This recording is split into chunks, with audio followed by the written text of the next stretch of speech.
오늘 우리에게 주신 하나님 말씀은 신명기 30장 9절에서 14절까지 말씀입니다. 신명기 30장 9절에서 14절 310페이지에 있습니다. 같이 읽겠습니다. 시작. 내가 네 하나님 여호와의 말씀을 청종하여 이 율법책에 기록된 그의 명령과 규례를 지키고 내 마음을 다하며 뜻을 다하여 여호와 내 하나님께 돌아오면 내 하나님 여호와께서 내 손으로 하는 모든 일과 내 몸의 소생과 내 가축의 새끼와 내 토지 소산을 많게 하시고 내게 복을 주시되 곧 여호와께서 내 조상들을 기뻐하신 것과 같이 너를 다시 기뻐하사 내게 복을 주시리라. 내가 오늘 내게 명령한 이 명령은 내게 어려운 것도 아니요 먼 것도 아니라 하늘에 있는 것이 아니니 네가 이르기를 누가 우리를 위하여 하늘에 올라가 그의 명령을 우리에게로 가지고 와서 우리에게 들려 행하게 하랴 할 것이 아니요 이것이 바다 밖에 있는 것이 아니니 네가 이르기를 누가 우리를 위하여 바다를 건너가서 그의 명령을 우리에게로 가지고 와서 우리에게 들려 행하게 하려 할 것도 아니라 오직 그 말씀이 네게 매우 가까워서 내 입에 있으며 네 마음에 있은즉 네가 이를 행할 수 있느니라. 아멘. 오늘 새벽에 예배하시는 은혜가 우리 성도님들과 함께 하시기를 예수님의 이름으로 축복합니다. 아멘. 우리 성도님들 지금까지 삶을 돌아보시면 여러분 마음에 감동을 주신 분들 기억나십니까? 여러분 마음을 움직이고 여러분 마음에 도전을 준 그런 분들 기억나실 겁니다. 그런 분들의 공통점을 여러분 아십니까? 공통점이 있습니다. 우리 사람의 마음을 움직이고 감동시키는 사람들에 있는 공통점, 그것은 뭐냐? 진실함입니다. 꾸밈 없이 사람들을 대하는 진실한 마음입니다.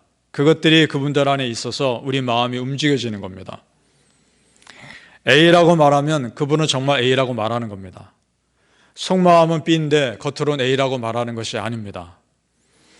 지금 이 사람이 다른 생각을 가지고 나에게 다가오는 것인가? 아니면 나에게 진심에서 우러나온 마음으로 다가오는 것인가? 느끼지 않습니까? 알게 돼 있습니다. 진실하지 않으면 그 관계가 오래가지도 않고 건강하지도 않습니다. 성경에 나오는 예를 들어보면 가룟 유다와 예수님의 관계와 베드로와 예수님의 관계를 비교해 봅니다. 가룟 유다는 예수님께 진실하지 못했습니다. 가장 가까이에서 예수님을 섬겼으면서도 그 마음은 다른 곳에 가 있었습니다. 결국 예수님 배신하고 그의 삶 마지막도 비참하게 마무리합니다. 그러나 똑같이 예수님 배신했지만 진실한 마음을 그래도 가지고 있었던 베드로가 예수님과의 관계를 회복합니다. 그리고 남은 평생을 예수님을 위해 바치죠. 배신한 베드로에게 갈릴리의 호수 디베라 바닷가에 있는 그 베드로에게 다가와서 예수님께서 이렇게 묻죠. 네가 나를 사랑하느냐? 그때 베드로가 대답합니다. 내가 주님을 사랑하는 줄을 주님이 아십니다. 이건 진심이었습니다. 그것이 예수님과 베드로의 관계를 회복하는 결정적인 계기가 됩니다. 이걸 보면서 느끼는 것은 설교도 마찬가지인 것 같다는 생각이 듭니다. 설교도 준비한 원고를 외워서 전달만 하는 것과 정말 진심을 다해서 전하는 것은 하늘과 땅 차이입니다. 그것을 이미 듣는 우리 성도님들이 아십니다. 진실함은 사람의 마음을 움직이는 강력한 힘입니다. 이것은 우리 하나님과 우리의 관계도 마찬가지입니다. 우리 하나님 우리에게 참 진실하게 대하셨습니다. 믿습니까?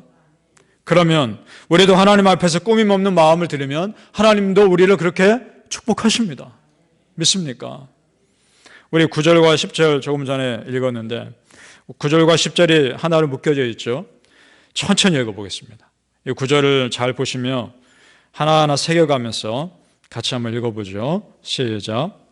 네가 네 하나님 여호와의 말씀을 청종하여 이 율법책에 기록된 그의 명령과 규례를 지키고 네 마음을 다하며 뜻을 다하여 여호와 네 하나님께 돌아오면 네 하나님 여호와께서 네 손으로 하는 모든 일과 내 몸의 소생과 네 가축의 새끼와 네 토지 소산을 많게 하시고 내게 복을 주시되 곧 여호와께서 내 조상들을 기뻐하신 것과 같이 너를 다시 기뻐하사 내게 복을 주시리라. 아멘.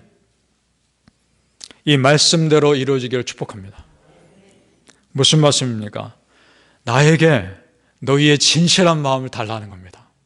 그러면 나머지는 내가 알아서 해주겠다. 그 말씀입니다. 성도님들, 가장 중요한 것은 어떤 문제가 해결되는 것보다 나와 하나님과의 관계가 건강해지는 것이 가장 중요한 줄로 믿습니다. 그것이 먼저입니다. 성경은 계속 그 부분을 강조합니다. 너희는 제발 말씀대로만 살아라. 내가 너희의 전쟁을 대신 싸워주겠다. 그 말씀하고 있는 겁니다. 그래서 성도님들, 하나님 정말 잘 믿읍시다. 그래서 하나님께서 내 삶을 이끄심을 실제로 경험해 보시기를 축복합니다. 하나님께서 우리의 겉모습만 보는 분이 아니라 우리의 중심을 보신다는 것이 참 우리에게 위로가 되는 겁니다. 왜냐? 겉으로는 나보다 뛰어난 사람이 너무나 많거든요. 가진 것도 나보다 많고 능력도 많고 좋은 조건 속에 있는 사람들이 훨씬 더 많습니다. 그러나 그 사람들 속에서 내 마음의 중심이 정말 하나님만을 향할 수만 있다면 하나님은 그 사람들 속에서 나를 반드시 쓰실 것입니다. 믿습니까? 이것이 우리에게 소망이요 위로가 됩니다. 이사야서에서는 진심을 다해서 마음 들여 예배드리지 못한 사람들에 대해서 하나님께서 안타까워하시는 말씀이 나옵니다. 이사야 1장 11절에서 12절입니다. 여호와께서 말씀하시되 너희의 무수한 재물이 내게 무엇이 유익하뇨? 너희가 내 앞에 보이러 오니 이것을 누가 너희에게 요구하였느냐? 내 마당만 밟을 뿐이니라. 아멘. 하나님께 예배드리는 것 자체를 기뻐하지 않는다, 그런 말씀이 아닙니다. 예배드리러 왔는데 전심을 다해 예배드리지 못하고 마음은 다른 데 가 있는 그런 사람들에 대해서 안타까워하시는 그런 말씀입니다. 우리 성도님들, 하나님 마음 감동시키는 방법 다른 거 없습니다. 여호와 하나님을 향한 진심입니다. 하나님께 마음 들으시길 바랍니다. 진심을 들으시기 바랍니다. 하나님도 진심으로 다가오실 겁니다. 사랑하는 성도님들, 하나님께 전심을 다해 믿었을 때 하나님께서 여러분의 삶을 책임져 주심을 실제 삶에서 경험하며 누리시기를 예수님의 이름으로 축복합니다. 아멘. 우리가 하나님께 그렇게 마음 들으면 우리 하나님은 우리에게 마음 여시는 분입니다. 무슨 말이냐? 하나님 말씀대로 산다는 것이 그렇게 어려운 것이 아니라는 겁니다. 아주 거창한 어떤 것이 아니라는 겁니다. 우리 하나님께서 십계명 주신 것도 죄 짓지 않고 백성답게 살 수 있는 최소한의 룰입니다. 우리 11절 말씀 제가 읽겠습니다. 11절. 내가 오늘 너에게 명령한 이 명령은 너에게 어려운 것도 아니요 먼 것도 아니라. 아멘. 그리고 12절과 13절에 보시면 이런 말씀들이 있죠. 하늘에 있는 것이 아니다. 12절에 그랬고 13절에는 바다 밖에 있는 것도 아니다. 그렇게 말씀합니다. 무슨 말입니까? 내 삶과 동떨어져 있어서 내가 도무지 감당할 수 없는 어떤 것이 아니다. 그러면서 14절을 보겠습니다. 14절 같이 했습니다. 시작.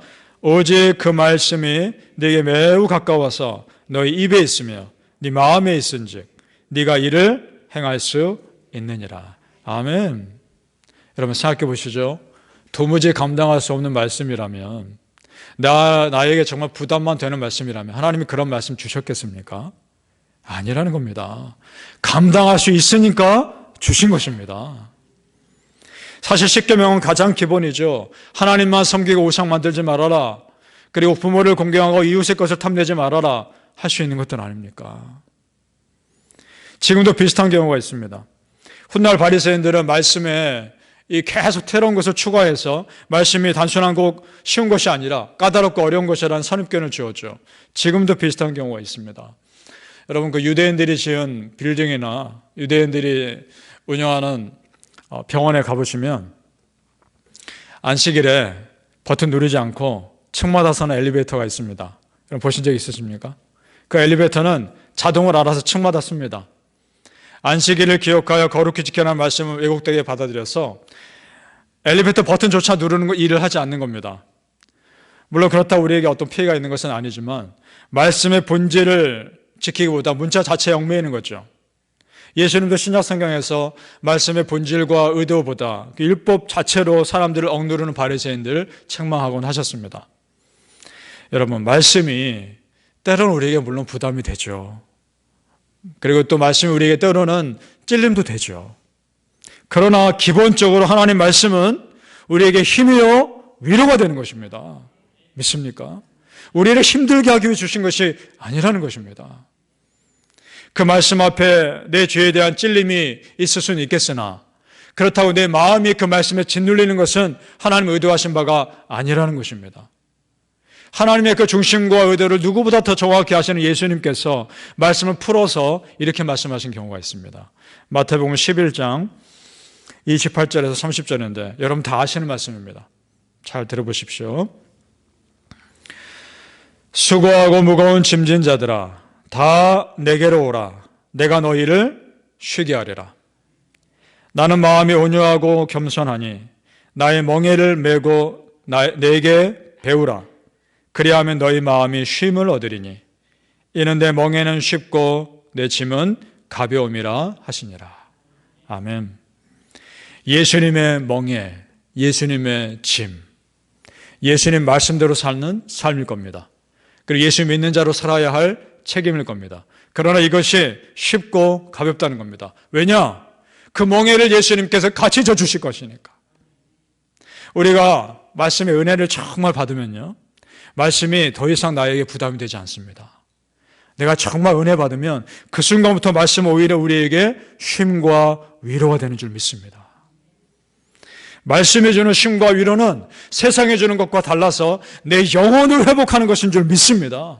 사랑하는 성도님들, 내가 지금 할 수 있는 것부터 말씀대로 사셔서 그 말씀 안에 있는 쉼과 위로를 마음껏 누리시기를 예수님의 이름으로 축복합니다.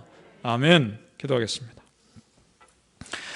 아버지 하나님 감사합니다. 그렇습니다. 하나님 말씀 안에 참 쉼이 있습니다. 하나님 말씀 안에 참 위로가 있습니다. 세상에 줄 수 없고 세상에 감당할 수 없는 그 위로가 말씀 가운데 느껴짐을 경험하게 하여 주옵소서. 말씀 읽을 때 눈물도 흘리게 하시고 말씀 읽을 때 크게 웃게도 하시고 말씀 읽을 때 참 평안함도 느끼게 하시고 이 말씀이 나의 친구요, 말씀이 나에게 큰 위로가 됨을 느끼게 하여 주옵소서. 우리 성도님들 정말 하나님 앞에 진심을 드리길 원합니다. 그럴 때 하나님도 우리 성도님들에게 진심으로 다가와 주시고 그 안에 영적인 교제가 충만히 이루어지게 하여 주옵소서. 하나님이 나에게 다가와 계시는데 내가 무엇을 두려워합니까? 하나님이 나에게 진심으로 다가오는데 내가 무엇을 걱정합니까? 그 참 평안과 위로가 오늘 이 새벽부터 우리 성도님들 마음에 충만하게 임재하여 주옵소서. 감사하며 예수님 이름으로 기도합니다. 아멘.